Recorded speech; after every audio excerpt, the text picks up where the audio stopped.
Breaking news చూస్తున్నాం. America అధ్యక్షుడు Trump కు మరో ఎదురు దెబ్బ తగిలింది. యుఎస్ ఎయిడ్ ఉద్యోగుల తొలగింపు ప్రక్రియకు బ్రేక్ వేసింది అక్కడి న్యాయస్థానం.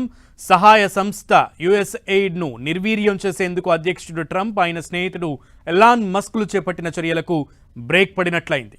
ఈ సంస్థలో పనిచేస్తున్న వేల మంది సిబ్బందిని ఉద్యోగం నుంచి తొలగించే ప్రణాళికలను తాత్కాలికంగా నిలిపివేయాలని ఫెడరల్ న్యాయమూర్తి ఒకరు ఆదేశించారు.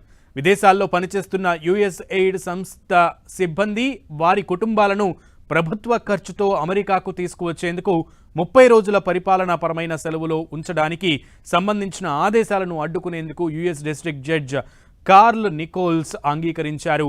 అధ్యక్షుడి ఆదేశాలు అమెరికా సిబ్బంది వారి భార్య పిల్లలను అనవసరమైన ప్రమాదంలో పడేస్తాయని, ఆర్థికంగా నష్టం చేకూరుస్తాయని న్యాయమూర్తి పేర్కొన్నారు. దీంతో ట్రంప్కు ఎదురు దెబ్బ తగిలినట్లయింది.